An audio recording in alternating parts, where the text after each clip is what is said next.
জিকির করলে মানুষের কলবের ভিতরে শান্তি আসে। শান্তি আসে না? শান্তি আসে। কারণ জিকিরটা মূলত কার? আল্লাহ। আল্লাহ হলেন আমাদের খালেক, আল্লাহ আমাদের স্রষ্টা। বাপমার কথা বললেও কত ভালো লাগে, সন্তানের কথা বললেও ভালো লাগে।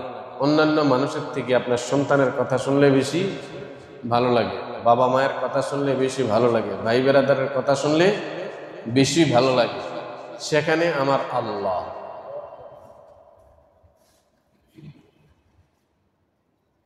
জিকিরটা হলো আল্লাহ। আল্লাহ হলেন স্রষ্টা, যিনার সাথে ভাই বেরাদার, বাপ মা, আত্মীয় স্বজন কারো কোনো তুলনা চলে না। তাহলে ওই আল্লাহর নামটা আসলে কত শান্তি লাগবে। এই জন্য আল্লাহর জিকিরের দ্বারা মানুষের কলব পরিষ্কারও হয় এবং কলবটা মুতমাইন, একেবারে শান্তি অনুভব হয়। যে আজকের তাফসীরের মধ্যেই তো এসেছে, আল্লাযীনা আমানু ওয়া তাতমাইন্নু কুলুবুহুম বিযিকরিল্লাহ আলা বিযিকরিল্লাহি তাতমাইন্নুল কুলুব। মানুষের কলব এটা প্রশান্তি লাভ করে আল্লাহর জিকিরের মধ্যে।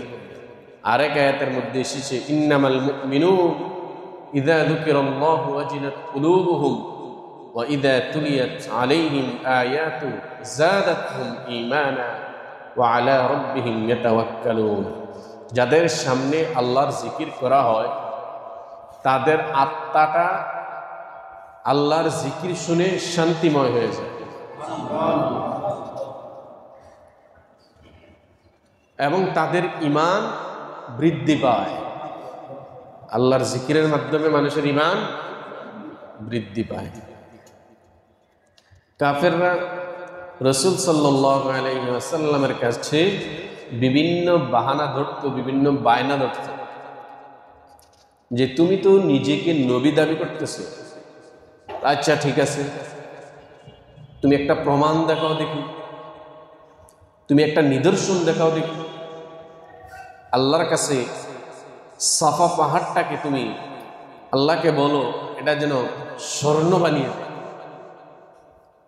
আচ্ছা ঠিক আছে, আমাদের মক্কা অঞ্চল, এটা তো গোটা মক্কাই তো পাহাড় দ্বারা বেষ্টনী, বাইতুল্লাহর চতুর্পাশে পাহাড়। এখন অনেক পাহাড় কেটে কুটে সমতল ভূমিতে পরিণত করেছে অথবা সুড়ঙ্গ পথ বানিয়েছে। তো তুমি আল্লাহর কাছে বলো আমাদের গোটা এই পাহাড়গুলোকে যেন আল্লাহ তাআলা সব চূর্ণ বিচূর্ণ করে দিয়ে এখানে যেন নদী নালা সৃষ্টি করে দেয়। পাহাড়গুলোকে যেন এখান থেকে সরিয়ে দেয়। এই বায়না ধরত কারা? কাফেররা রাসূল সাল্লাল্লাহু আলাইহি সাল্লামকে নবুয়তি টেস্ট করার জন্য।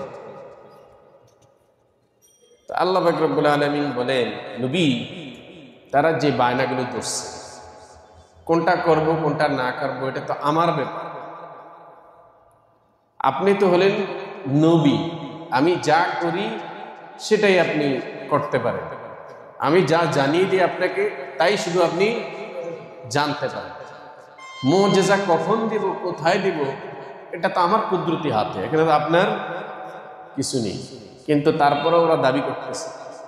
তবে নবী ওরা যে দাবিগুলো জানিয়েছে, সফা পাহাড়টাকে স্বর্ণে রূপান্তরিত করা এবং এই পাহাড় ওয়ালা মক্কা নগরীটাকে নদীতে পরিণত করা, আমি এটা করব। করার পর যদি ওরা ঈমান না আনে তাহলে ওদেরকে আমি এরকম শাস্তি দিব যা পৃথিবীতে কাউকে দেই নেই। আল্লাহ তো জানেন যেগুলা করলেও ওরা ঈমান আনবে না। এখানে দুই রাস্তা আছে। নবী যদি তাদের চাহিদা অনুযায়ী আমি যদি এগুলা করে দিই, এরপরও যদি ওরা ঈমান না আনে তাহলে এরকম শাস্তি দিব যা ইতিপূর্বে কোন নবীর উম্মতকে দেওয়া হয়নি। বহু নবীর উম্মতকে আল্লাহ তাআলা একদিন জমিন উল্টায়া মাটি চাপা দিয়ে দিয়েছেন। আবার কওমে লূতকে আল্লাহ তাআলা গোটা সম্প্রদায়কে তাদের জমিন সহ আল্লাহ তাআলা সেটাকে সাগর বানিয়ে দিয়েছেন। কওমে আদ, কওমে সামুদকে আল্লাহ ধ্বংস করে দিয়েছেন। কিন্তু আল্লাহ বলতেছেন তাদেরকে আমি যে শাস্তি দিয়েছি আপনার এই লোকগুলোকে আমি তার থেকেও ভয়ঙ্কর শাস্তি দেব যদি ঈমান না আনে। এই এক সূরত আছে। দ্বিতীয় সূরত আছে, হে নবী আমি ভবিষ্যতের জন্য ওদেরকে রেখে দেব। তারা যেগুলো দাবি করছে এগুলো আমি দেব না, কিন্তু ভবিষ্যতের জন্য তাদেরকে আমি রেখে দেব। তার মধ্য থেকে ওরা তোবাতিল্লা করে ঈমান আনতেও পারে। আমার নবী ওদের আল্লাহ তাআলা যে দুইটা অপশন দিয়েছেন দ্বিতীয়টাই গ্রহণ করেছেন, যে না তাহলে সফা পাহাড় আমি স্বর্ণে রূপান্তরিত করব না, এবং এই পাহাড়গুলোকে আমি নদী বানাবো না। এবং তাদের তৃতীয় আরেকটা দাবি ছিল যে যদি আপনি নবী হয়ে থাকেন তাহলে আমাদের পূর্ববর্তী যে মানুষগুলো কবরে চলে গেছে তাদেরকে আপনি জিন্দা করে দেন। তো আল্লাহ তাআলার কাছে এগুলো তো ওয়ান টুর ব্যাপার। ঈসা আলাইহিস সালামকে আল্লাহ এরকম ক্ষমতা দান করছিলেন। ঈসা আলাইহিস সালাম যখন বলতেন কুম বিইজনিল্লাহ, হে মাইয়িত, হে মুর্দা, আল্লাহর হুকুমে কবর থেকে দাঁড়িয়ে যাও, তখন ঈসা আলাইহিস সালামের এই কথা শুনে মুর্দার কবর থেকে ওইটা দাঁড়িয়ে যেত। তো তিনাকে তো সেই মুজিজা দান করছেন কি আল্লাহ। তো এটা কি রাসূলুল্লাহর কাছে কোনো ব্যাপার নাকি? আল্লাহ যদি দেন, এত বিশাল আকারের আকাশের চন্দ্রটাকে তিনি দুই টুকরা করাইছেন, কিছুই করতে হয় নাই, শুধু আঙ্গুল দ্বারা এরকম রেখা টেনেছেন এক পাশ থেকে আরেক পাশ, সাথে সাথে এত বড় চাঁদ দুই টুকরা হয়ে গেছে। তারপরে কি ওরে ঈমান আনছে? ঈমান আনবে না। এই কথাটা আল্লাহ রাব্বুল আলামিন বলতেছেন, وَيَقُولُ الَّذِينَ كَفَرُوا لَوْلَا أُنزِلَ عَلَيْهِ آيَةٌ مِّن رَّبِّهِ قُلْ إِنَّ اللَّهَ يُضِلُّ مَن يَشَاءُ وَيَهْدِي إِلَيْهِ مَنْ أَنَابَ وَيَقُولُ الَّذِينَ كَفَرُوا, ওই সমস্ত লোক যারা ঈমান আনেনি তারা বলে লাউলা উনজিলা আলাইহি আয়াতুন মির রাব্বি, তার প্রভু তার উপর যে কিতাব নাজিল করেছেন সেই কিতাব, যে কিতাব নাজিল করেছেন এর থেকে আমরা নিদর্শন চাই। কি নিদর্শন? ওই যে বললাম হাদিসের মধ্যে এসেছে, আর সামনে আসতেছে, আয়াতের মধ্যে আছে। এই দাবি যখন তারা বলল তখন আল্লাহ তাআলা বলেন, নবী হে, এগুলা সব ধাউতে হয়েছে, এগুলা করলেও কিন্তু তারা ঈমান আনবে না। সুতরাং ওদের কথায় তো আর চলবে না।